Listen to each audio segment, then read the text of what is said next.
अमरावती शहराच्या सर्वांगीण विकासासाठी आयटी पार्कची स्थापना तातडीने करण्यात यावी अशी जोरदार मागणी आज आयोजित पत्रकार परिषदेत करण्यात आली।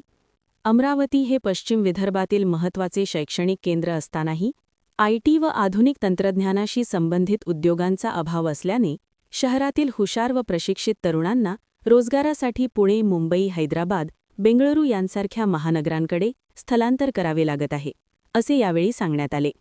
अमरावतीत संत गाडगेबाबा अमरावती विद्यापीठ, राष्ट्रसंत तुकडोजी महाराज विद्यापीठासह शेकडो महाविद्यालये असून दरवर्षी हजारो विद्यार्थी अभियांत्रिकी, आयटी व तांत्रिक शिक्षण पूर्ण करतात।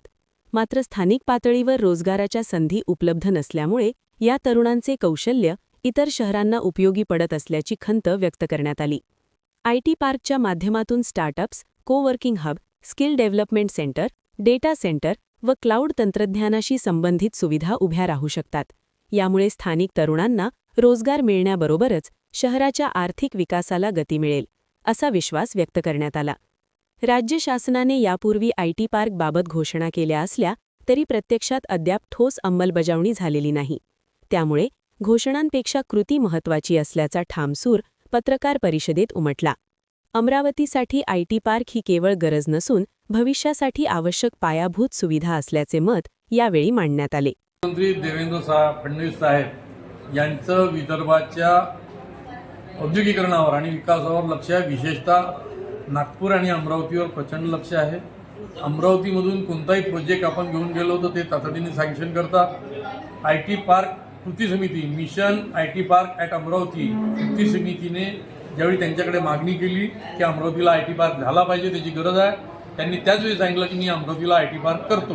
आणि बेलोरा विमानतळाच्या उद्घाटन प्रसंगी त्यांनी अमरावतीला आयटी पार्क स्थापनेची घोषणा केली। त्यानंतर आता 22 डिसेंबर 2025ला सेक्रेटरी उद्योग यांनी पत्र पाठवलं आणि अमरावतीला 141 एकर जागेवर आयटी पार्क स्थापन करण्याच्यासाठी ती जागा ताब्यात घेऊन त्याच्यावर आयटी पार्कची स्थापना करावी आणि काम करावं, अशा प्रकारचे आदेश दिले आहेत। म्हणजे मुख्यमंत्री साहेबांनी जे सांगितलं ते त्यांनी केलं, त्यासाठी आयटी पार्क कृती समितीवर मी त्यांना धन्यवाद देतो। माझ्यासोबत मी किरण पातुरकर आयटी पार्क कृती समितीचा संयोजक आहे।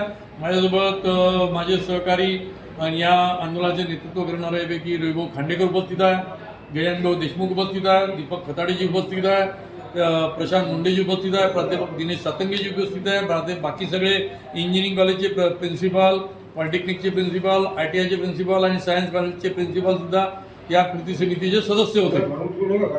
हा आयटी पार्क आमची मागणी अशी आहे साहेबांकडे, मी टेक्निकल माहिती दिलेली आहे की काय काय आम्हाला त्या आयटी पार्कमध्ये लागेल, पण त्याच्या आधी आम्ही वडगाव मावरीला शहरात, अमरावती शहरात 25 हेक्टर ई क्लास लँड आहे, त्यापैकी 10 हेक्टर जागेवर आयटी पार्क उभा करावा, जेणेकरून अमरावतीमध्ये 43 जे छोटे छोटे उद्योजक आहे आयटी क्षेत्रातले ते आणि ज्यांनी अमरावतीच्या लोकांनी बाहेर जाऊन आयटी कंपन्या स्थापन केल्या त्यांच्यासाठी त्या जागी जर का उद्योग ते चालू करू शकतात आणि कमीत कमी 2 ते 3 हजार लोकांना पहिल्याच दिवशी रोजगार मिळू शकतो। त्यामुळे पहिले हा वडगाव मावरीचा आयटी पार्क करावा आणि नंतर मोठा आयटी पार्क नांदगाव पेठमध्ये ॲडिशनल MIDCमध्ये 141 एकरावर साकार करावा, अशी आमची मागणी आहे। पण आम्ही मुख्यमंत्र्याला खूप खूप धन्यवाद देतो की त्यांच्यामुळे आज अमरावतीला आयटी पार्क होत आहे। त्यांच्याचमुळे शासकीय मेडिकल कॉलेज झालं, मेगा टेक्स्टाईल पार्क झाला आणि विमानतळाचा विस्तार झाला। हे सगळं करण्यामध्ये जर का कोणाचा मोठा वाटा असेल तो म्हणजे माननीय मुख्यमंत्री देवेंद्र फडणवीस साहेब यांचा आहे आणि त्यांनी लक्ष घालून या अमरावतीचा विकास करतो आहे। माझी सर्व लोकप्रतिनिधी आणि जनतेला मागणी आहे, त्यांच्याकडे आग्रह आहे की तुम्ही पण वेगवेगळे प्रोजेक्ट घेऊन मुख्यमंत्री साहेबांकडे जा, ते प्रोजेक्ट सँक्शन करायला तयार आहे। आम्ही आमच्यामार्फत चला, आम्ही पण घेऊन जायला तयार आहे। माझ्यासोबत जे सहकारी आहेत त्यांचे संबंध मुख्यमंत्री साहेबांची खूप जवळचे आहेत। मुख्यमंत्री साहेबांचा मला स्पष्ट सांगणं आहे की तुम्ही बंद कामं आणण्यापेक्षा प्रोजेक्ट आणा, अमरावतीचा विकास करा, आम्ही तुमच्यासोबत। खूप खूप धन्यवाद देवेंद्र पंडितजी।